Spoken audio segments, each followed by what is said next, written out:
Olá, hoje é domingo, dia 29 de março, são 13h10 da tarde. Estou gravando um vídeo para falar sobre acontecimentos da semana, sobre a reação dos fundos imobiliários, sobre um pouco o que esperar a respeito do que vem pela frente aí nesse mercado, né? Será que a queda acabou? Será que não acabou? E eu organizei esse vídeo, tentei organizar de maneira a te ajudar, dessa forma aqui, ó, com tópicos, e eu vou te avisando antes de começar cada tópico. Então aí você assiste o que você quiser do vídeo, a parte que te interessa você assiste, se alguma parte não te interessa você não assiste. A gente vai falar, olha, sobre circuit breakers e bolsas abertas, sobre a terceira semana de crise aguda, sobre a recuperação dos fundos imobiliários e sobre portfólios. Eu vou aprofundar um pouco mais do que falei em outro vídeo sobre portfólios. Se você acha que isso é básico para você, portfólios não te interessa, tá bom, você não precisa assistir o final do vídeo. Ou você pode pular a parte de recuperação dos fundos imobiliários se não te interessa. Vou tentar te ajudar a assistir mais assertivamente esse vídeo, caso você não queira vê-lo inteiro, ok? É o seguinte, sobre circuit breakers e bolsas abertas. Olha lá, na semana passada eu fiz um vídeo criticando inclusive uma reportagem que eu considerei irresponsável e dizendo que bolsas ficam abertas, bolsas não fecham porque elas estão caindo, a bolsa não existe para garantir que você vai ganhar dinheiro, até porque tem gente que ganha dinheiro com estratégias para quando a bolsa cai. A bolsa não está lá para isso, a bolsa está lá para ser um ambiente de liquidez, e em momentos de crise, liquidez é ainda mais importante, muito mais importante. E aí, durante a semana, saiu um comunicado da IOSCO, vou te mostrar aqui, ó. IOSCO é como se fosse uma associação mundial de reguladores de mercados de capitais, uma associação mundial das CVMs, tá? Para facilitar o entendimento. E então a CVM, como uma das membros, um dos membros da organização internacional, reproduziu essa diretriz, né? Ó. A Comissão de Valores Imobiliários é alinhada com o posicionamento da Organização Internacional das Comissões de Valores Imobiliários, né, IOSCO, frente à pandemia. Nesta quarta-feira, 25/3, data que foi publicado, né, o Conselho afirmou que a organização está atuando para garantir que os mercados de capitais continuem funcionando neste período difícil, de forma aberta e ordenada e abrangendo todas as classes de ativos negociados.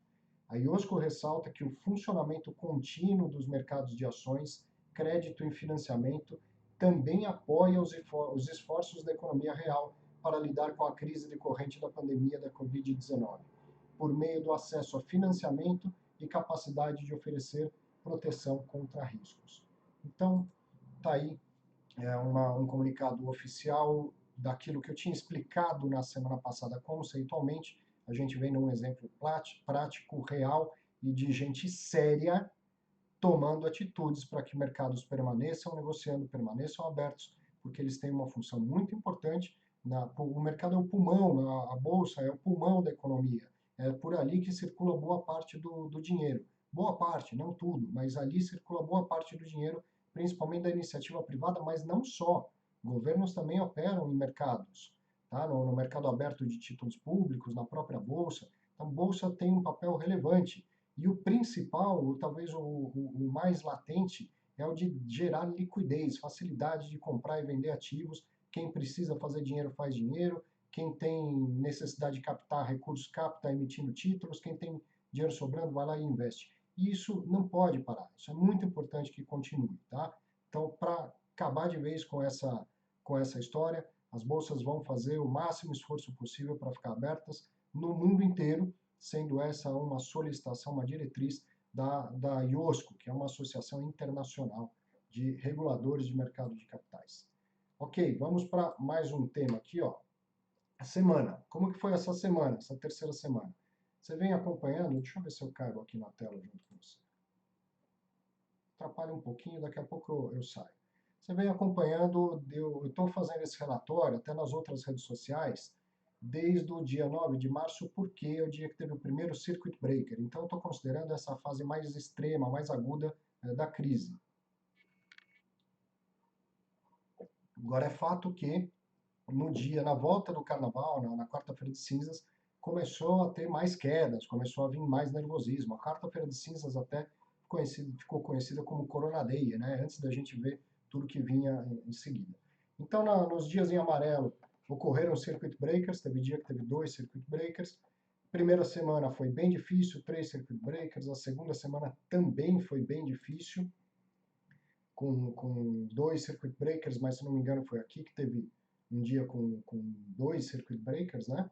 2 dias que ocorreram, mas teve um dia aí que teve 2 durante o dia. E aí depois, na quinta, 19, foi um dia positivo, na sexta, dia 20, já caiu pouco.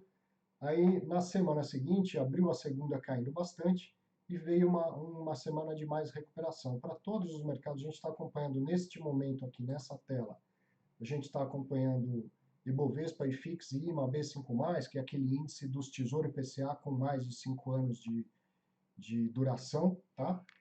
Foi uma semana de recuperação, exceto na sexta-feira, em que bolsa, as ações caíram e os títulos públicos caíram um pouco, o índice de títulos públicos caiu um pouquinho. Deixa eu sair da tela para não te atrapalhar agora. Caiu um pouquinho e só os fundos imobiliários que permaneceram recuperando valor na sexta-feira. Depois a gente vai discutir um pouco o que pode ter explicado essa recuperação de valor, principalmente dos fundos imobiliários. E no final, eu tenho colocado, então, ó, acumulados desde o dia 26/2, quando me parece foi, né, o começo dessa crise. Eu considero que dia 9 foi o agravamento, quando começam os eventos extremos. Mas dia 26/2, que foi a quarta-feira de cinzas, já foi, na minha opinião, o começo da crise. Então, o Ibovespa, desde 26/2, está caindo 35,4%, desde o dia 9, 25,4%, e no ano todo de 2020, 36,5%. Se você ver o vídeo da semana passada, você vai ver que era muito mais. Quer dizer, essa semana foi de recuperação de valor nas classes de ativos. O IFIX, desde o dia 26, cai 18%, desde o dia 9, cai 16,7%, e em 2020 cai 22,8%. Isso aqui já foi mais de 40% nas ações e mais de 30% nos fundos imobiliários. Então vem recuperando, ou pelo menos recuperou na semana passada. E o IMAB5+, caiu 11,9% desde o dia 26, 10,7% desde o dia 9 e 10,34% ao todo no ano, no ano em 2020. Ok. Bom, por que é importante isso aqui? Eu não quero parecer engenheiro de obra pronta, porque não sou e tem um monte de engenheiro de obra pronta. Mas quantas vezes você me viu, não apenas a mim, muita gente de mercado, mais experiente de mercado, falando, olha, se você não precisa vender os seus ativos, suas ações, seus fundos imobiliários, não faça, tenha calma, as crises passam e tal. Essa semana anterior recuperou bastante valor. E aí não é que a gente sabe que vai subir na semana seguinte. Eu, por exemplo, não sei nada do que vai acontecer na segunda-feira e tudo mais. Mas já por ter experiência e ter passado por outras crises, sabe que vem momentos de queda forte, vem momentos de recuperação forte, até que essa crise mais aguda se acalma e aí vem uma situação de caminhar para a normalidade, tá? Aí para a grande volatilidade do mercado, depois continua uma fase de ainda muito tentativa e erro, mas já não nesse tiroteio muito forte, né? Aí vem notícia boa, os mercados melhoram, depois vem notícia ruim, aí vai voltando à normalidade. Quer dizer, a oscilação de preços é normal em qualquer mercado, né? Essa oscilação muito exacerbada, que não é normal, e que, se possível, se você não tem necessidade de vender, deve evitar de se desfazer de patrimônio nessa situação. Então, eu falo isso como quem diz assim, eu sei por que eu falo isso, eu tenho experiência. Mas você também tem essa experiência. Quantas vezes você já viu isso aqui nas redes sociais, achou engraçado, curtiu e compartilhou? Entende? Talvez você não tenha experiência no mercado financeiro, no mercado de bolsa, mas você tem experiência da sua vida. E é assim que as coisas são na vida. As coisas não são lineares, eu quero chegar lá e vou chegar, nada vai atrapalhar o meu planejamento. Não é assim. Você sabe que vai passar por um monte de situações inesperadas no meio do caminho, mas se você tiver um planejamento, tiver disciplina, você vai chegar lá no seu objetivo. Então, quando eu falo, eu sei, por isso que eu fico pedindo para as pessoas terem calma, evitar de vender se não houver necessidade de vender, não é que eu sei algo diferente do que você sabe também. Como eu sempre falo, o mercado não é diferente da vida, do dia a dia, tá? Então vai com calma, assim, não é nem para se assustar muito com a crise, nem para se empolgar muito achando que também tem que sair comprando aos montes. O final desse vídeo, falando de portfólios, vai ser muito importante para reforçar isso que eu estou falando. Vai com calma, não acha que é a melhor oportunidade da vida, vai ser muito importante também. Vamos seguir aqui. Então, ó, mantenha o seu plano. Estou na tela com você, eu caibo aqui, ó. Mantenha o seu plano, tá? Se você puder, não venda. Putz, Arthur, eu já vendi, não aguentei, tá? A cabeça me matou aquela segunda semana que você mostrou aí, me deixou louco, eu não aguentei, eu vendi. Eu não precisava, mas eu vendi. Então tá bom, cara, fica tranquilo, fica tranquilo. Já fez, não se desespere por ter feito. Foi a melhor decisão que te pareceu naquele momento? Então tá bom, aprenda, tome isso como lição, para um pouco, sossega e depois, mais para frente, você volta trazendo este conhecimento, já sabendo o que é passar por uma crise e sabendo que outra crise virá em algum momento da história, da vida das bolsas e das nossas vidas pessoais. Reforce a necessidade de portfólio, que a gente vai falar mais para o fim. Não se desespere se você vendeu, não se sinta um idiota, não ache que você é o único cara que fez isso. Um monte de gente fez isso nessa crise e em todas as crises um monte de gente faz. Estou falando para quem vendeu sem ter necessidade. Quem tem necessidade, não tem, mais do que nunca, não tem que se culpar. Se você precisa de dinheiro, não tinha de onde tirar dinheiro, tem que vender. E ainda bem que você tinha a liquidez da bolsa para fazer essas vendas, que em 2 dias úteis o dinheiro estava no seu bolso. Né? Se fosse um carro, se fosse um apartamento, se fosse algum bem para você negociar em ambientes que não sejam de bolsa regulados, seria muito mais difícil. Então, ainda bem que você tinha, se você fez liquidez nesse momento de crise, você está certíssimo. Então, quem vendeu também não vai se remoer, fica tranquilo. Até porque nada garante que essa queda tenha terminado, tá? Então, ó, não dê ouvido a esse blá blá blá de oportunidade da vida, entendeu? Sai fora desses papos. Mantenha um plano. Tenha um plano e mantenha um plano, tá? A oportunidade da vida, putz, só nos últimos 10 anos deve ter tido umas 15 oportunidades da vida, né? É, devagar, tá? Com os exageros, tanto para baixo quanto para cima. Tem muito filósofo aí que está faltando um pouco de prática. Tem oportunidades, sim. Sempre existe oportunidades, mesmo na época da alta. Sempre existe oportunidades. Existem, insistindo na questão de portfólio, tem vários mercados. Se você não está enxergando oportunidade em fundo imobiliário, você vai enxergar em alguma outra coisa, em algum outro mercado, ação, renda fixa de crédito privado, enfim, sempre há oportunidades, tá? Sai dessa paranoia de que eu tenho que aproveitar, eu tenho que mudar o meu planejamento, é agora que eu vou ficar rico da noite para o dia. Então, um negócio que eu não gosto, que eu discordo totalmente, é com aquela história de chamar as pessoas de sardinha, entendeu? Isso para mim, acho uma bobagem sem igual, uma arrogância sem igual. Agora, o que eu já vi na minha experiência, são mais de 20 anos no mercado, não é a sardinha, não é isso. É que tem gente, todo mundo, investe dinheiro para quê? Para ter lucro, obviamente, para ter lucro. A gente investe dinheiro visando lucro, sabendo que esse lucro não é garantido, sabendo que há risco de alguma coisa dar errado, mas a gente investe um pouco hoje, pensando em ter lucro no futuro. Sabe a grande diferença? É que tem muita gente, a maioria das pessoas, vem investir para ter lucro. Tem uma pequena parte das pessoas que vem investir em busca de vantagem. Vantagem é a dica quente, é aquela que ele vai dar a porrada, que ele vai dobrar da noite para o dia, entendeu? Você mostra, fala lá, não, olha, tem essas empresas sólidas, tem esses fundos imobiliários grandes, bem diversificados. Não, isso aí não adianta, não me interessa, eu quero a porrada, eu quero dobrar da noite para o dia. Esse não está visando lucro, ele está visando a vantagem. Esse costuma quebrar a cara em momentos de muita volatilidade. Ainda assim, não vou eu dizer que está errado. Não vou eu dizer que está errado, certo? Então, esse papo de sardinha, isso aí não existe. O mercado é feito por muitas pessoas e um grande fundo de um grande gestor, ele é feito com o dinheiro de um monte de gente também, de um monte de investidor. Não tem esse papo de sardinha, tubarão, não é isso. Agora, tem gente que é, é, fica tão preocupado com essa necessidade de dar uma grande tacada, que aí vai para tudo ou nada. E quando vai para tudo ou nada, ora, tá dito, ou vai dar tudo certo, ou vai sair sem nada, entendeu? E aí que muitas vezes, sai sem nada. Até porque uma característica também dessas pessoas é ser insaciável. Às vezes ele acertou uma, duas, três, mas ele não para. E aí uma hora ele sai sem nada, e sem nada mesmo, inclusive o que ele tinha acertado nas outras vezes, certo? Vamos voltar aqui. Então, mantenha o seu plano. Sempre tem oportunidades, mantenha o seu plano. Falando um pouco mais sobre a semana e a recuperação, eu consigo entrar neste cantinho da tela aqui. Opa, estou aqui com você.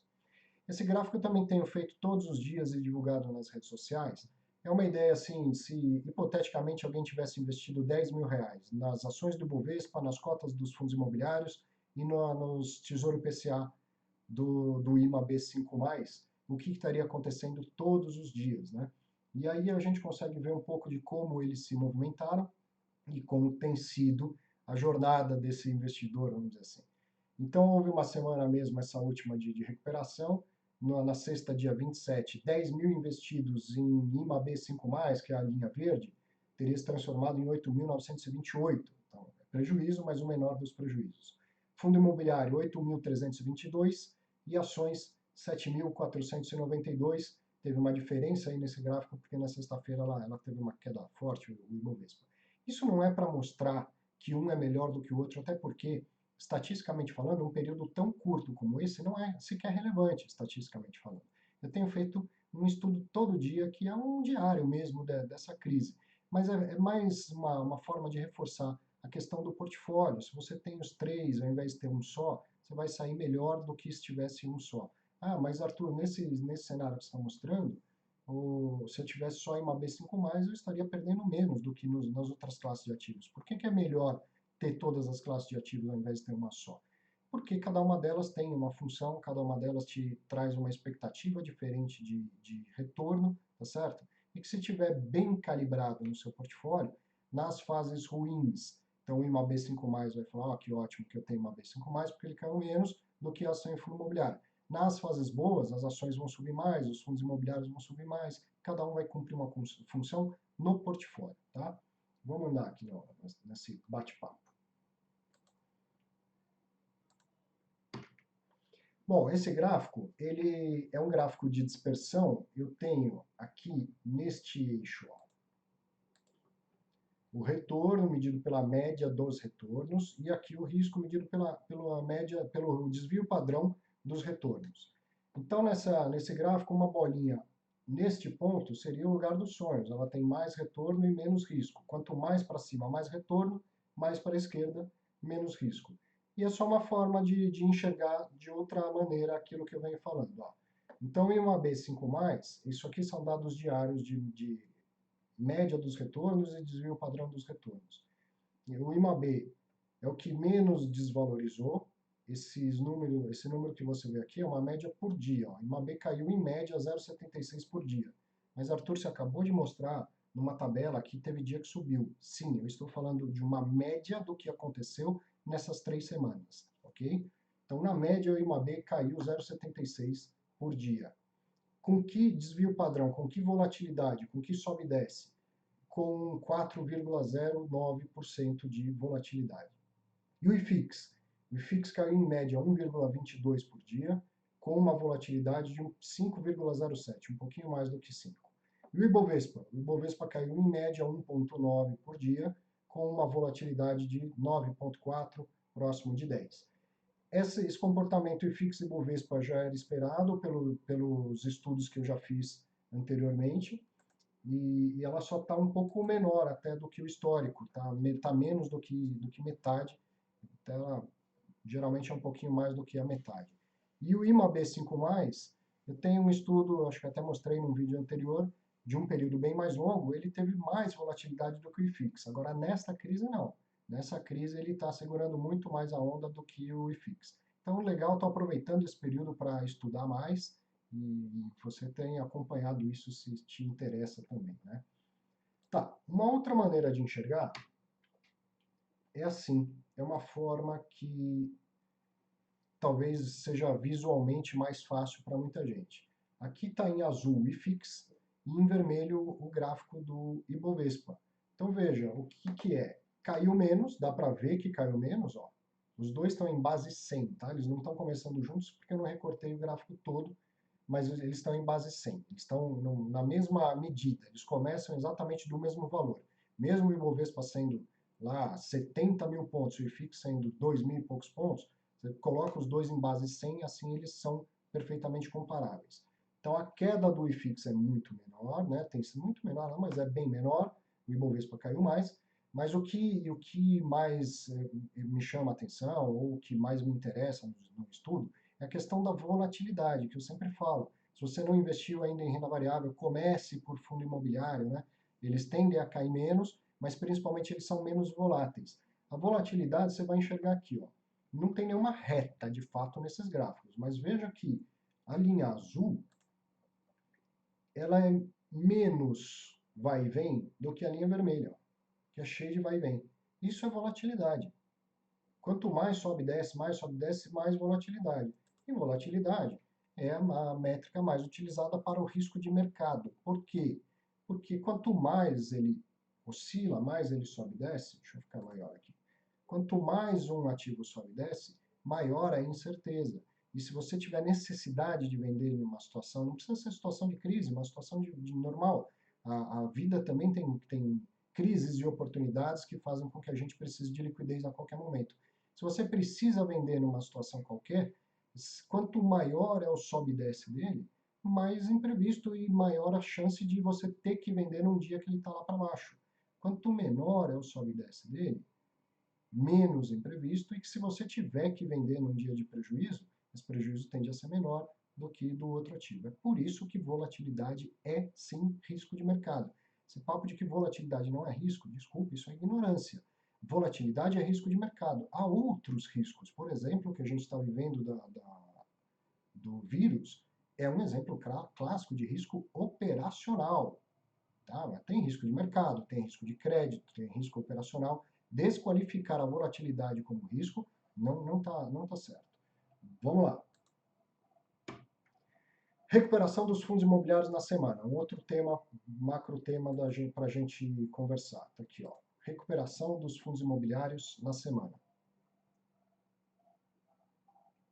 Dá até para você fazer uma pausa e tomar um café. O vídeo vai voltar com este tema aqui. Bom, essa imagem eu também fiz e publiquei nas minhas redes sociais, acho que foi importante naquele período de queda mais acentuada. Ó. Eu tenho patrimônio e ele gera renda. Tenho patrimônio e ele gera uma renda menor. Eu tenho patrimônio e ele não está gerando renda. Mesmo que a renda diminua ou vá a zero, temporariamente, isso é importante entender, temporariamente ela vai a zero, o patrimônio permanece lá. Quem investe em fundo imobiliário compra uma parte de um patrimônio e renda é consequência do patrimônio. Então, por isso que é sempre muito importante, antes de investir no fundo imobiliário, tomar sua decisão olhando para o patrimônio e não para o quanto ele distribui de renda, porque o que de fato é seu é o patrimônio, a renda é consequência. Mas veja que imóvel mais renda é o desejável. Imóvel com renda menor continua tendo um imóvel, continua tendo um patrimônio. Imóvel sem renda continua tendo imóvel, continua tendo patrimônio, tá? Eu acho que isso tem ficado mais claro cada vez mais para todo mundo. E o que principalmente me chamou a atenção é que durante aquela segunda semana, foi no dia 18 de março, que começou a fechar shopping. Até então já estava tendo uma preocupação, porque as pessoas voluntariamente estavam parando de circular, e aí, a partir de então, começaram as medidas mesmo impositivas de vários governos e prefeituras e tal. Bom, o que acontece? Eu percebo que essa situação abalou muito uma questão importante dos fundos imobiliários, que é a relevante, a relativa constância e previsibilidade da renda. Então a gente começou a ver alguns fundos que interromperam a constância e a previsibilidade, então, nem se fala, né? Hoje ninguém sabe direito o que vai acontecer com a renda dos fundos imobiliários. Então isso abalou essa estrutura do fundo imobiliário, passou a ter uma incerteza muito grande. Será que vai ter distribuição de renda? Será que vai diminuir a renda? Fora aqueles exageros que a gente já acredito, já tenha debelado, achando que o fundo ia quebrar, que ia ter que ter aporte de capital. Isso aí já nem vou comentar, porque eu já comentei em outros vídeos, isso aí não vai acontecer, isso é exagero, enfim. Segue nesse papo que você vai entender melhor o porquê que isso nem precisa ser falado agora. Bom, deixa eu voltar aqui, ó. Olha que interessante, o coronavírus só piorou durante a semana. Não só no Brasil, no mundo todo. só piorou. Teve mais isolamento, teve mais quarentena sendo adotada, não só no Brasil, no mundo inteiro. A situação do vírus só piorou, né? Principalmente, quer dizer, melhorou lá na China, melhorou nos primeiros países afetados, mas nos Estados Unidos a coisa pegou a tal ponto que agora eles são o país com mais infectados, mais até do que a China. A Itália ainda não melhorou, a Espanha está piorando, o Brasil está assim, obviamente que a doença não vai cair da noite para o dia, mas dá para ver que os nossos esforços já têm surtido efeito em pelo menos diminuir a progressão dela. Mas a questão é, só piorou. Por que razão os fundos melhoraram numa semana em que o que deveria ser o motivo, então, da queda, piorou? Por que, que as cotas de fundos melhoraram? As ações também, o IMAB também, mas os fundos imobiliários, principalmente, a gente viu que foi a classe de ativo que mais melhorou na semana. O que explica? Talvez, né? Essa é a minha opinião do que pode ter ajudado a explicar. A comunicação dos gestores. Tinha falado isso também durante a semana passada. Gestores, vocês precisam se comunicar, vocês precisam preencher o mercado com informação, senão o espaço fica sobrando para desinformação. E muitos gestores começaram a se comunicar. Eu vi, por exemplo, no começo da semana, o Carras da XP, do XP Malls, falando lá com o pessoal do Clube FI, fizeram um vídeo, uma entrevista bem longa. Eu vi o Fábio Carvalho da Alianza, do Alianza Trust, falando no canal do Daniel Nigri. Eu vi relatórios da 20 Partners, inclusive fizemos uma entrevista com o Leandro Busquet e o Rodrigo Coelho, eles falaram da situação dos 3 fundos da 20. Na sexta-feira foi publicado um relatório bem extenso do Credit Suisse, mostrando lá o que tem de bom, o que tem de ruim. Também na sexta-feira saiu um fato relevante da Rio Bravo, falando o que dá para falar, dizendo de quais são os esforços que têm sido feitos, da expectativa de redução de rendimento ou não de fundos específicos. Então, os gestores começaram a se comunicar. E eu estou falando aqui dos que eu vi. Evidentemente, deve ter tido muito mais oportunidades, deve ter tido muito mais eventos desses de gestores falando, seja soltando comunicados, seja falando via canais, via imprensa e tudo mais. Então isso foi muito importante, porque a imprevisibilidade ela vai diminuindo.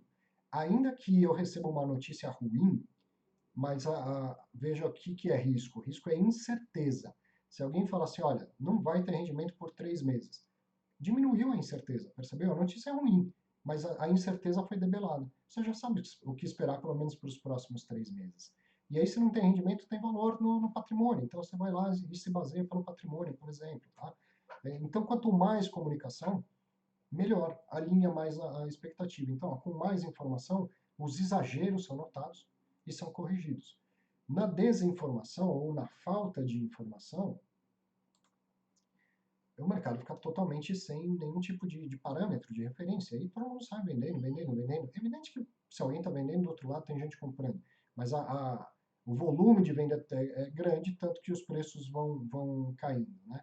Então, na falta de informação, isso significa mais risco, mais incerteza, muita gente sai vendendo. À medida que a informação oficial e de qualidade, quero parabenizar os gestores que têm feito isso, têm dado informações de qualidade e responsáveis, informações responsáveis. Você não está vendo o gestor afirmar categoricamente que o inquilino A, B ou C não vai dar calote, porque isso ele não tem como saber. Mas ele fala, eu olhei o balanço, o cara tem caixa, o contrato tem as seguintes garantias, então eu creio que nesse aqui a gente não vai ter problema, dificuldade e tal. Então essas informações são claras, são responsáveis e contribuem para a diminuição da incerteza, mesmo quando a notícia é ruim. E isso, então, me leva a entender que ajudou nessa recuperação de preços do mercado de fundos imobiliários nessa última semana. Bom, acabou então? Significa que agora não tem mais queda acentuada? Não é bem assim. Talvez, se a gente tiver sorte, não vai ter quedas sistemáticas. Né? A gente não vai voltar a ver circuit breakers na bolsa, né? Os IFIX caindo generalizadamente e tal. Mas quanto mais notícia, significa que em alguns casos vão aparecer também as notícias ruins. Então a gente vai ver quedas pontuais no ativo pontual que tem que cair, mas não vai ver assim, então vamos pensar num segmento qualquer, shopping. Bom, eu consegui ter informação de vários gestores, consegui ter informação de vários gestores, e agora eu entendi que este fundo aqui, ele caiu mesmo e tinha que cair. Esse aqui caiu até pouco, deve cair mais. Esses aqui tinham caído demais, então eles vão recuperar. Então agora eu consigo individualizar uma análise, ter mais clareza. E para isso também, estou falando, vai ter clareza se a gente tiver tempo de respirar, porque quando vem aquela semana de queda, queda, queda, queda, queda, fica difícil de parar e analisar e respirar para tomar decisão. Eu espero que elas tenham terminado, mas eu não tenho como garantir. As coisas são todas muito rápidas, ainda mais quando se fala de uma crise causada por um vírus, que é um bicho mais rápido ainda. No entanto, como eu acredito, a cada dia que passa, que a gente é mais combativo, isso tende a terminar, isso tende a chegar mais próximo do fim e da gente ganhar essa briga com esse vírus doido aí. Bom, o que mais? Terminou a queda? Então já adiantei. Impossível saber. E provavelmente não, tá? O que eu espero, torço, é que a gente não volte a ter uma semana inteira de quedas, com circuit breaker, aquela coisa toda. Mas algumas quedas ocorrerão ainda, ok? É muita notícia vindo ao mesmo tempo, tem hora que melhora na saúde, tem hora que piora e tal. Agora, ontem, sábado, dia 28, teve uma fala do Guedes pelo YouTube da XP Investimentos. Se você não assistiu, assista. São 2 horas muito importantes de ser assistidas, tá? E essa fala do Guedes foi muito importante para ancorar expectativas. Ele falou das medidas do governo, ele falou da economia, né, as medidas econômicas do governo, ele falou como que eles vão operacionalizar isso. Em alguns casos ele falou, a gente ainda não sabe como operacionalizar, mas a gente vai chegar a uma solução daqui 2, 3 dias, entende? O que os gestores de fundo imobiliário estão fazendo, que eu acho importante, que é dar notícia mesmo que seja ruim, ontem o Guedes fez, ficou 2 horas falando, pelo celular, uma coisa incrível, achei uma atitude incrível, assim, seja você de que orientação política for, é louvável ver um cara trabalhando e tentando acertar, e isso me chamou muita atenção, tá? Então ele falou da parte da economia, quais são as medidas do governo, quanto de dinheiro, da onde vem o dinheiro, como que vai fazer para que isso não detone a situação fiscal do Brasil nos próximos anos, tá? Falou de servidores públicos, enfim, falou da parte econômica, de saúde, ele falou da parte logística da saúde, por que é importante quem pode ficar em casa, quem tem que trabalhar, sair para trabalhar e todo mundo conseguir garantir um apoio ao outro, e falou também do ambiente político, de como tudo isso está sendo bem costurado e com entendimento entre os poderes, certo? Assista isso, foi muito importante. Então, eu imagino que, pelo menos aqui no Brasil, a abertura de segunda-feira, ela tende a ser mais tranquila, porque essa fala foi importante para ancorar as expectativas. Agora, pode vir algo ruim lá de fora, e aí a Bolsa Brasileira cai porque está caindo lá fora. Na sexta-feira caiu muito a Bolsa nos Estados Unidos, caiu o Ibovespa aqui, mas não caiu o fundo imobiliário. Então, internamente, eu acho que essa fala foi muito importante, tá? E ele terminou fazendo um apelo para que as pessoas se unam, para que as pessoas se ajudem. Eu vou terminar esse vídeo falando algo parecido também, e eu acho que a gente começa a próxima semana com a cabeça um pouco mais no lugar depois dessa fala, mas pode vir pressão lá de fora, então não dá para saber se terminou a queda. Bom, vou falar aqui de portfólios, vou deixar aqui, ó, marcando mais um macro tema, portfólios. A gente vai caminhando para o fim, é o meu penúltimo tema. Vou falar dele. Diversifique, sempre, sempre diversifique a sua posição. Ó, deixa eu sair da tela para deixar bem claro isso aqui. Sempre diversifique a sua posição. Investimento é portfólio. Investimento é portfólio. E portfólio é perfil. Então é isso que eu vou falar agora. Vou deixar isso mais palpável do que foi na semana passada e dar exemplos de portfólios diferentes de perfis diferentes. É evidente que isso é um exemplo didático. Eu sou professor. Não é para você sair fazendo Ctrl+C, Ctrl+V na sua carteira. Primeiro você tem que entender qual é o seu perfil e depois você vai entender que mesmo as separações por perfis que eu fiz aqui são meramente didáticas. Não é simples assim. Sabendo o seu perfil, você vai conseguir chegar numa alocação para você. Seja ela conservadora, moderada, arrojada, e a vida não é só assim, só 1, 2 ou 3, tá? quer entender o seu perfil, você não conseguiu fazer isso ainda, procure ajuda de um profissional, de um consultor de valores imobiliários, que seja registrado, autorizado pela CVM, ou de um planejador financeiro que seja registrado e autorizado pela, que seja CFP, CFP. Esses são profissionais habilitados para fazer esse tipo de trabalho para você. Tá? Vamos falar de portfólio. Ó. Então, isso aqui você já tinha visto, Ibovespa, IFIX, IMA, B5+. Deixa eu aparecer aqui na tela junto com você. Tá vendo aqui em cima? Ó? Agora eu coloquei mais duas linhas, né? O CDI e o dólar. E no vídeo da semana passada eu percebi que na hora do dólar eu não coloquei o PPT na tela, fiquei chateado. Então olha lá, agora tá aí.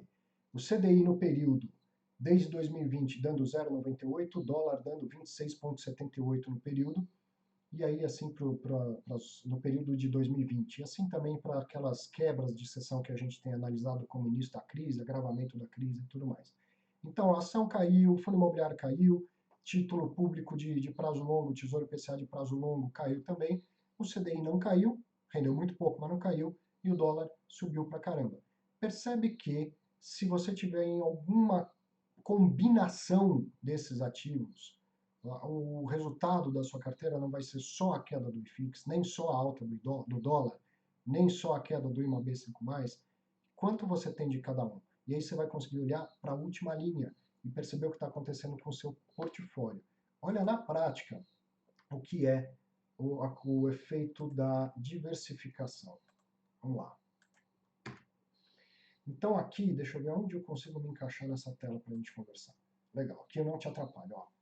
Aqui eu fiz o seguinte, um investimento simulado de 100 mil reais de um perfil conservador. Arthur, 100 mil reais é muito distante da minha realidade. Não interessa, não tem problema. Eu uso 100 mil porque daí fica muito mais fácil a gente usando 100 perceber quanto é 5% de 100, 10% de 100. Mas não importa, se você tem muito mais do que 100 mil ou muito menos do que 100 mil, não interessa. Hoje em dia dá para todo mundo investir, não tem corretagem na maioria das corretoras, não tem mais taxa de custódia na maioria das corretoras, qualquer dinheiro cabe no mercado de bolsa, de fundos imobiliários e tudo mais, e dá para diversificar com qualquer dinheiro, porque você pode comprar fracionário, né, fazer pequenos aportes. Então imagina aqui, outra coisa, não saia replicando essa alocação, e se você discorda, putz, Arthur, você está fazendo uma alocação de 15% em renda variável, eu não acho que isso seja um perfil conservador. Legal, cara, comenta aí, coloca a sua posição. Essa questão de perfil, deixa eu vir aqui, ó. Essa questão de perfil, ela está numa fase de transição tão grande, porque no Brasil, quando a taxa de juros era muito alta, um perfil conservador, o que a gente deveria imaginar de um perfil conservador? 100% no CDI, ganhando 10, 12% ao ano, ok. Agora não é mais assim. O CDI está 3,70, a Selic meta está 3,75 ao ano, o CDI está menos. Então 100% no CDI não dá nem mais para o conservador, ok? Alguma coisa de renda variável vai ter que ser adicionado no portfólio dele. Quanto? 5% de renda variável, 10%, 15%, isso está em franca mudança. Está todo mundo procurando essa resposta aqui no Brasil. Se a gente olhar lá para fora, a gente tem um pouco mais da onde se basear, porque a taxa de juros é historicamente baixa fora do Brasil. Agora aqui, essa transformação está acontecendo. Você vai entender aí a minha proposição com essa distribuição de portfólios. Então, eu estou dizendo assim, ó, um conservador ele teria o que é verde, ó, renda fixa, 35% no CDI.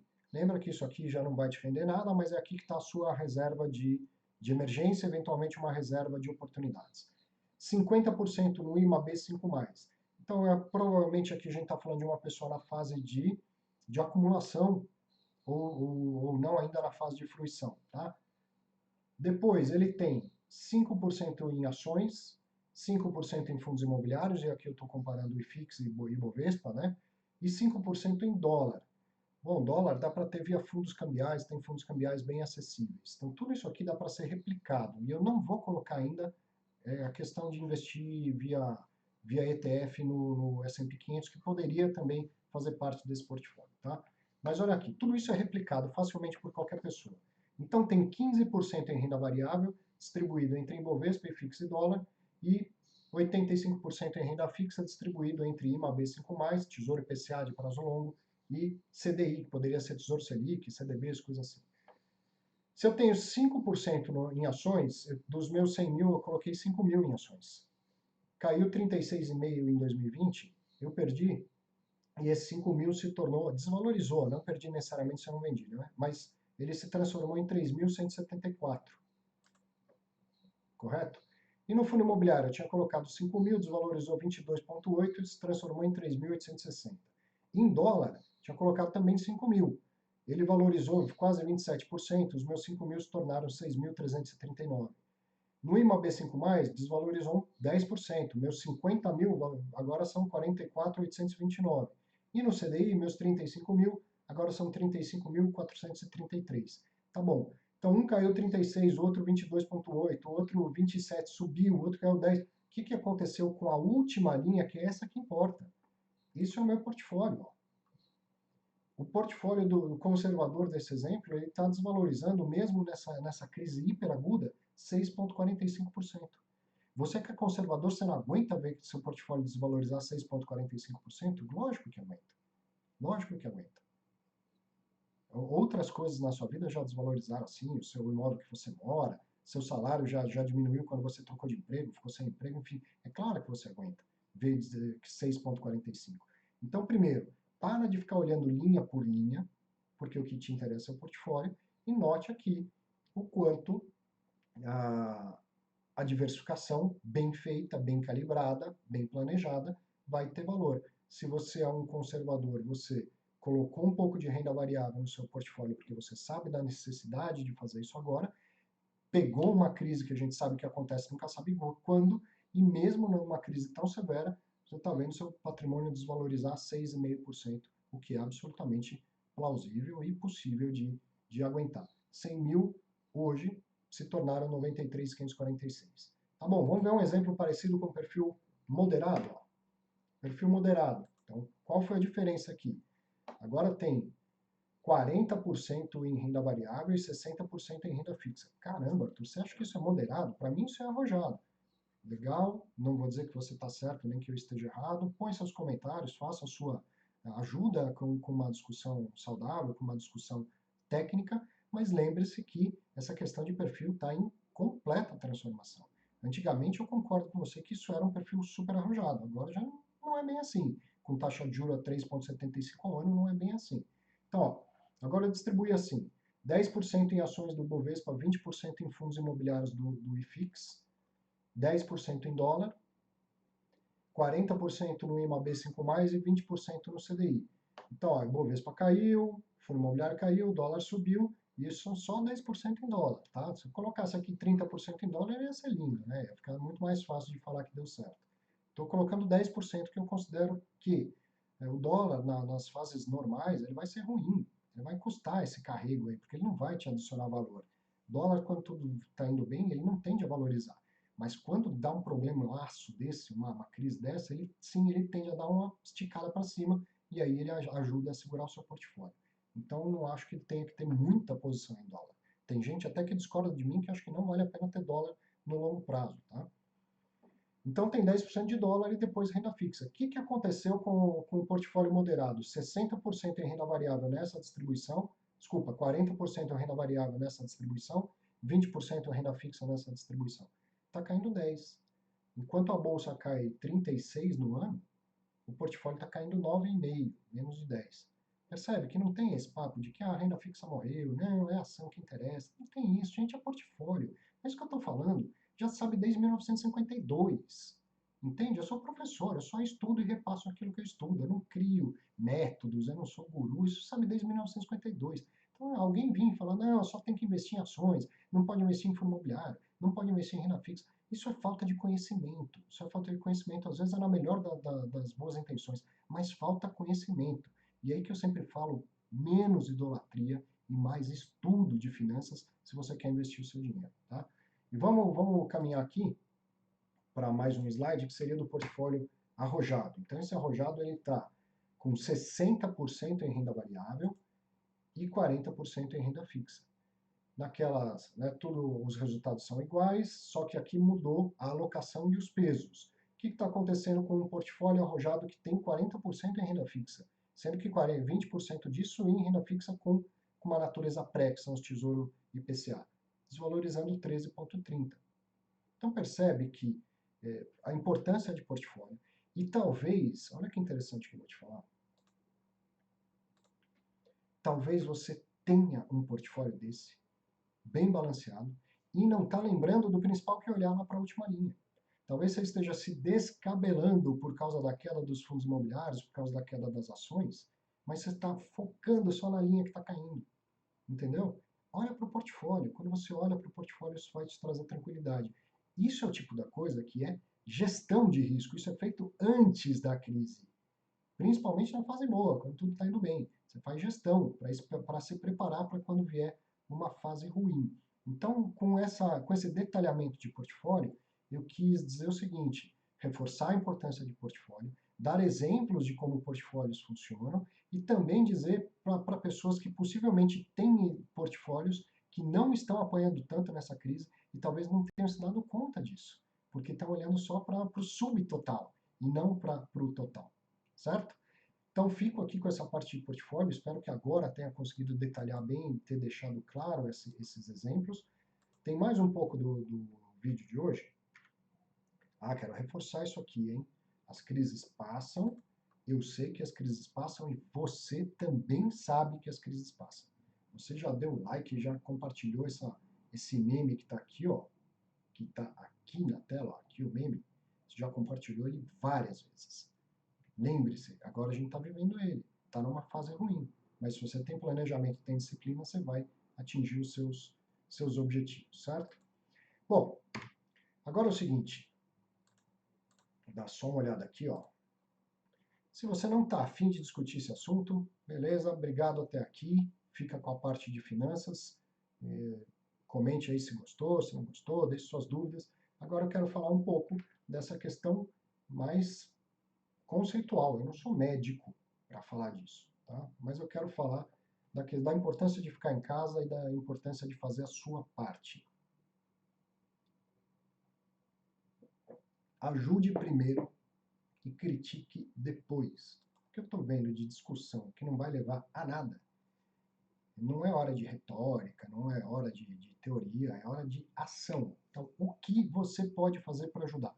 Eu fiz uma lista de coisas que você pode fazer para ajudar. Algumas delas precisam de dinheiro, outras delas sequer precisam de dinheiro. Então, como que você pode ajudar sem dinheiro? Ficando em casa. Ajuda pra caramba. Ajuda pra caramba. Mas tem gente trabalhando na farmácia, mas tem gente entregando lá a comida que você pede. É justamente para que essas pessoas que são essenciais, não é só quem é da saúde que é essencial, como a imprensa é essencial também, foi falado isso, é justamente para que essas pessoas possam trabalhar que você tem que ficar em casa. E aí cada um faz sua parte. Então você evita que o vírus se prolifere, porque o que vai acontecer se todo mundo pegar esse negócio? Que não é que as pessoas vão morrer, não é isso, mas o cara não vai poder trabalhar se ele estiver infectado com sintomas. Então, se todo mundo pegar, quanto mais gente pegar, menos gente vai ter no balcão da farmácia, menos entregador de iFood vai ter circulando, entendeu? Menos médico vai ter trabalhando para ajudar as pessoas. Então, é por isso que é importante que você possa ficar em casa. Por isso, certo? Não repasse fake news, isso ajuda muito. Sabe aquele papo de que muito ajuda quem não atrapalha? Então, não atrapalha. Não atrapalha repassando fake news. Não, mas eu ouvi a voz do Mandetta. Porra, desculpa. Desculpa a forma de falar. O meu saudoso avô dizia que cabeça não é separador de orelha. A gente tem que aprender a usar a cabeça. Vai no YouTube, procura por Beto Hora. Procura por exemplo, esqueci o nome do Ribamar, da época do Sai de Baixo. Estou falando de comediantes excelentes do nosso país. Vê o quanto eles são capazes de imitar uma voz. E, obviamente, que eu não estou dizendo que foi o Beto Hora, que foi o artista que fazia o Ribamar, desculpa, esqueci o nome, que está fazendo isso. Eu só estou te mostrando o quanto tem gente talentosa que é capaz de imitar a voz de qualquer pessoa. Porra, a voz é parecida. E daí que a voz é parecida, gente? Você quer saber se o Mandetta falou alguma coisa, vai no site do Ministério da Saúde, entendeu? Se ele tiver falado, vai estar lá. Para de repassar fake news. Veio uma voz que é do diretor do hospital, não sei das quantas, ele falou que está todo mundo morto, pendurado de ponta cabeça. Como é que você vai saber se isso é verdade? Para de passar fake news adiante, ok? Vai ajudar muito, não precisa de dinheiro. O que mais? Conversa com os idosos, cara. Os idosos estão enfiados em casa, é importante que eles fiquem em casa. Muitos deles moram sozinhos, então precisa conversar. Faz lá uma live. Se você falar com os idosos da sua família, já está ótimo, já está ajudando bastante. Se você conseguir uma forma de falar com outros idosos, talvez que você nem conheça, seria também uma forma super legal de bater papo, de ajudar as pessoas e de acalmar todo mundo. Faça uma playlist de músicas que, sei lá, que animem, que sejam, que deem esperança. Faz playlist aí no Spotify, no Google Music e compartilha com as pessoas essa playlist. Ouvir música ajuda muito, né? A gente se distrai, a gente muda de humor, tal. Faça uma playlist, é uma forma gratuita de você ajudar. Faça vídeos, faça lives com o seu talento, com o seu conhecimento. Eu sei falar de finanças, estou aqui falando de finanças, mas eu já assisti muitos artistas fazendo show. Você não precisa ser um artista famoso, cara, sabe tocar flauta, saxofone, violão, sei lá. E liga o celular aí no Instagram, liga a câmera no YouTube, faça um vídeo, vai ajudar as pessoas, entendeu? A Rita Lobo ajuda ensinando a cozinhar, um monte de gente da área de educação física ajuda, ó, segue esse passo de dança, ou faz esse exercício. Cara, você tem talentos, você é capaz de ajudar com o que você sabe. Faça um vídeo, põe aí de graça para as pessoas assistir, já vai ajudar sem precisar gastar dinheiro. E oriente as pessoas mais simples. O Guedes falou bastante isso na entrevista que ele deu ontem lá, falando assim, cara, vai até o ponto de táxi, fala para o taxista, ó, tem R$ 600 que você pode pegar na Caixa Econômica Federal. Você tem que ir até uma agência da Caixa Econômica, explicar a sua situação, vai ter uma papelada lá e você vai conseguir R$ 600 no bolso. Percebe a diferença? Em vez de ficar espalhando fake news, você pega uma notícia de verdade oficial e vai ajudar quem não sabe, quem não tenha tido informação a respeito. Talvez você chegue lá, o taxista fala, não, beleza, estou sabendo, já peguei. Não tem problema, fala com outro. E não é só taxista, então, com as pessoas que vão ser assistidas pelo governo e talvez não saibam que podem e como fazer. Já é uma forma de você ajudar. Tem dinheiro? Dá para. Tem um dinheiro sobrando? Então, ó, pediu o almoço lá via aplicativo, dá uma gorjeta pro cara que entregou, dá uma gorjeta. É uma forma de, com um pouquinho de dinheiro, ajudar. Ajuda aquela pessoa que com certeza vai ter mais dinheiro para consumir e ajudar outras pessoas também, tá? Compre dos comerciantes do seu bairro. É uma forma de ajudar também. O cara lá, o restaurante da esquina, a padaria da outra esquina está aberto, procura comprar comida dele. Assim você ajuda esse cara. É um cara que você tem relacionamento, aquele cara que você entra, ele já tira um sarro da sua cara. Ei, aí, palmeirense, aí, corintiano, aí, vascaíno. Então, você tem relacionamento com esse cara há muitos anos que você compra lá, que ele te serve, que ele serve os seus filhos. O cara paga adiantado para ele. Chega lá, fala, ó, tô deixando aqui R$ 200 adiantado. Não estou te dando. Só estou pagando R$ 200 adiantado. Porque eu sei que eu vou consumir isso ao longo do tempo. Esse cara já vai ter um fôlego para pagar um fornecedor, para pagar um funcionário, uma coisa assim. Então marca aí, vamos fazer o contrário. Ao invés da caderneta eu comprar, marcar e te pagar depois, ó, marca que eu tenho 200 de crédito e a gente vai anotando tudo que eu consumi. Essa é uma forma de ajudar com dinheiro. E veja, não é nem dinheiro que você está doando, você só está adiantando, ok? Que mais? Doar dinheiro para organizações. Muita gente está se mexendo, grandes organizações. Procura, né, saber se a gente é séria, se a gente é idônea, mas a maioria das pessoas são. Tá? Isso você pode ter certeza. A maioria das pessoas é séria e quer ajudar. Doa dinheiro se você tem dinheiro sobrando, para que, como é a lógica de um fundo, um pouco de dinheiro de muita gente vira um montão de dinheiro e dá para fazer coisas mais assertivas, coisas de maior porte. Então, se você tem dinheiro sobrando também, doe dinheiro para essas grandes organizações. Enfim, seja criativo, me dê mais sugestões, escreve aí embaixo, me dê mais sugestões de como as pessoas podem ajudar, com dinheiro, sem dinheiro. Faça, ajude. Não sei se você já se deu conta, mas não é hora de ficar criticando, é hora de ajudar. Faz primeiro, critica depois. Daqui 3, 4 meses você critica. Nem que você venha aqui e fale, tá vendo? Eu estava certo, você estava errado. Não tem problema se eu estiver errado, não tem problema se eu estiver errado. Nós estamos falando de saúde, nós estamos falando de vida, entendeu? E, mas a economia não pode parar. Não vai parar, não vai parar. Tem formas de você ajudar ela a não parar e o governo está fazendo a parte dele. Então, melhor do que ficar agora brigando, discutindo, falando de ideologia, seja lá qual for, é importante ajudar, se unir e ajudar. Faça a sua parte e ajude, ok? Eu estou tentando fazer a minha. Vou deixar aqui essa cena final. Fique em casa, isso já ajuda bastante. Faça a sua parte. Muito bem, muito obrigado. Se você chegou até aqui, deixe aí seu comentário, deixe suas dúvidas. O que mais você gostaria de me ver falando do mundo das finanças? Arthur, você fala muito desse IMA B5+, eu ainda não entendi o que é isso. Quero entender melhor. tem o NTNB, tem o Tesouro IPCA, não sei se eu devo vender. Se você quiser entender sobre isso, me fala, eu posso fazer um vídeo sobre isso também. Obrigado, um grande abraço para você. Cuida-se, cuida da sua família, ajuda quem puder. Fique em casa, vai dar tudo certo. Valeu, obrigado.